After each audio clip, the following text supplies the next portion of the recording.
ಕನ್ನಡ ಸೇರಿದಂತೆ 750ಕ್ಕೂ ಹೆಚ್ಚು ಸಿನಿಮಾಗಳಲ್ಲಿ ನಟಿಸಿದ್ದ ಬಹುಭಾಷಾ ನಟ ಕೋಟಾ ಶ್ರೀನಿವಾಸ್ ರಾವ್ ನಿಧನರಾಗಿದ್ದಾರೆ. ಅನಾರೋಗ್ಯದಿಂದ ಬಳಲುತ್ತಿದ್ದ ನಟ ಕೋಟಾ ಶ್ರೀನಿವಾಸ್ ರಾವ್ ಹೈದರಾಬಾದ್ನಲ್ಲಿರುವ ತಮ್ಮ ಮನೆಯಲ್ಲಿ ಬೆಳಗಿನ ಜಾವ 4 ಗಂಟೆ ಸುಮಾರಿಗೆ ಕೊನೆಯುಸಿರೆಳೆದಿದ್ದಾರೆ. ಹಿರಿಯ ನಟನ ನಿಧನಕ್ಕೆ ಇಡೀ ಚಿತ್ರರಂಗವೇ ಸಂತಾಪವನ್ನ ಸೂಚಿಸಿದೆ. ಕಳೆದ ಕೆಲ ದಿನಗಳಿಂದ ಅನಾರೋಗ್ಯದಿಂದ ಬಳಲುತ್ತಿದ್ದ ಕೋಟಾ ಶ್ರೀನಿವಾಸ್ ರಾವ್ ಮಗ ತೀರಿಕೊಂಡ ನಂತರ ಮಾನಸಿಕ ಖಿನ್ನತೆಗೆ ಒಳಗಾಗಿದ್ದರು ಎನ್ನಲಾಗಿದೆ. ಖಳನಾಯಕ, ಪೋಷಕ ಪಾತ್ರ ಹಾಗೂ ಹಾಸ್ಯ ನಟನಾಗಿ ತಮಿಳು, ತೆಲುಗು, ಕನ್ನಡ ಸಿನಿಮಾಗಳಲ್ಲಿ ಪ್ರೇಕ್ಷಕರ ಮನಗೆದ್ದಿದ್ದ ಶ್ರೀನಿವಾಸ್ ರಾವ್ 750ಕ್ಕೂ ಹೆಚ್ಚು ಚಿತ್ರಗಳಲ್ಲಿ ನಟಿಸಿದ್ದಾರೆ. ರಂಗಭೂಮಿಯಿಂದ ಬಂದ ನಟ ತಮ್ಮದೇ ಆದ ನಟನಾ ಶೈಲಿಯಿಂದ ಜನರ ಮನಗೆದ್ದಿದ್ರು. ವಿಶೇಷವಾಗಿ ನಟ ಮೋಹನ್ ಬಾಬು ಅವರೊಂದಿಗೆ ಅವರು ಸುಮಾರು 60 ಚಿತ್ರಗಳಲ್ಲಿ ನಟಿಸಿದ್ದಾರೆ. 1942ರ ಜುಲೈ 10ರಂದು ಕೃಷ್ಣಾ ಜಿಲ್ಲೆಯ ಕಂಕಿಪಡುವಿನಲ್ಲಿ ಜನಿಸಿದ ಕೋಟಾ ಶ್ರೀನಿವಾಸ್ ರಾವ್ ಸಿನಿಮಾ ರಂಗ ಪ್ರವೇಶಿಸುವುದಕ್ಕೆ ಮುನ್ನ ಬ್ಯಾಂಕ್ನಲ್ಲಿ ಕೆಲಸ ಮಾಡ್ತಾ ಇದ್ರು. ಇದರ ಜೊತೆಗೆ 20 ವರ್ಷಗಳ ಕಾಲ ವೇದಿಕೆಯಲ್ಲಿ ನಟನಾಗಿ ಅನುಭವ ಪಡೆದಿದ್ರು. ಚಲನಚಿತ್ರಗಳಿಗೆ ಪಾದಾರ್ಪಣೆ ಮಾಡಿದ ಕೋಟಾ ಶ್ರೀನಿವಾಸ್ ರಾವ್ ತಮ್ಮ ವಿಶಿಷ್ಟ ಶೈಲಿಯ ಹಾಸ್ಯದ ಮೂಲಕ ಪ್ರೇಕ್ಷಕರನ್ನ ಮೆಚ್ಚಿಸಿದ್ರು. ಕನ್ನಡ ಸೇರಿದಂತೆ 750ಕ್ಕೂ ಹೆಚ್ಚು ಸಿನಿಮಾಗಳಲ್ಲಿ ನಟಿಸಿದ್ದ ಬಹುಭಾಷಾ ನಟ ಕೋಟಾ ಶ್ರೀನಿವಾಸ್ ರಾವ್ ನಿಧನರಾಗಿದ್ದಾರೆ.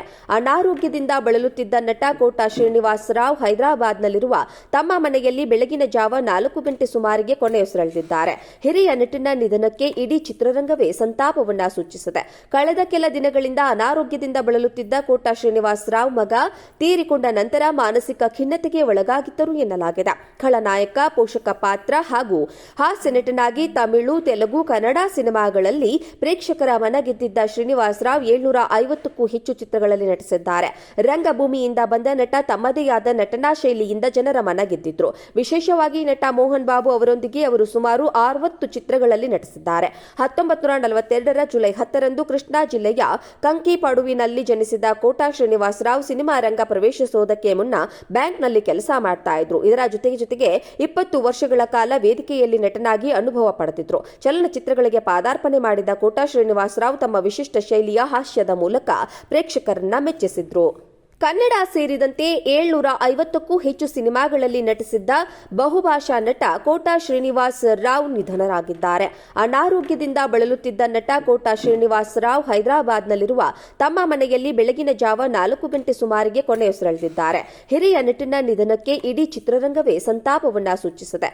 ಕಳೆದ ಕೆಲ ದಿನಗಳಿಂದ ಅನಾರೋಗ್ಯದಿಂದ ಬಳಲುತ್ತಿದ್ದ ಕೋಟಾ ಶ್ರೀನಿವಾಸ್ ರಾವ್ ಮಗ ತೀರಿಕೊಂಡ ನಂತರ ಮಾನಸಿಕ ಖಿನ್ನತೆಗೆ ಒಳಗಾಗಿದ್ದರು ಎನ್ನಲಾಗಿದೆ. ಖಳನಾಯಕ, ಪೋಷಕ ಪಾತ್ರ ಹಾಗೂ ಹಾಸ್ಯ ನಟನಾಗಿ ತಮಿಳು, ತೆಲುಗು, ಕನ್ನಡ ಸಿನಿಮಾಗಳಲ್ಲಿ ಪ್ರೇಕ್ಷಕರ ಮನಗೆದ್ದಿದ್ದ ಶ್ರೀನಿವಾಸ್ ರಾವ್ 750ಕ್ಕೂ ಹೆಚ್ಚು ಚಿತ್ರಗಳಲ್ಲಿ ನಟಿಸಿದ್ದಾರೆ.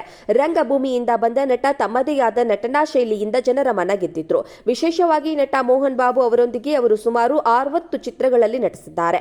1942ರ ಜುಲೈ 10ರಂದು ಕೃಷ್ಣಾ ಜಿಲ್ಲೆಯ ಕಂಕಿಪಡುವಿನಲ್ಲಿ ಜನಿಸಿದ ಕೋಟಾ ಶ್ರೀನಿವಾಸ್ ರಾವ್ ಸಿನಿಮಾ ರಂಗ ಪ್ರವೇಶಿಸುವುದಕ್ಕೆ ಮುನ್ನ ಬ್ಯಾಂಕ್ನಲ್ಲಿ ಕೆಲಸ ಮಾಡ್ತಾ ಇದ್ರು. ಇದರ ಜೊತೆಗೆ 20 ವರ್ಷಗಳ ಕಾಲ ವೇದಿಕೆಯಲ್ಲಿ ನಟನಾಗಿ ಅನುಭವ ಪಡೆದಿದ್ರು. ಚಲನಚಿತ್ರಗಳಿಗೆ ಪಾದಾರ್ಪಣೆ ಮಾಡಿದ ಕೋಟಾ ಶ್ರೀನಿವಾಸ್ ರಾವ್ ತಮ್ಮ ವಿಶಿಷ್ಟ ಶೈಲಿಯ ಹಾಸ್ಯದ ಮೂಲಕ ಪ್ರೇಕ್ಷಕರನ್ನ ಮೆಚ್ಚಿಸಿದ್ರು.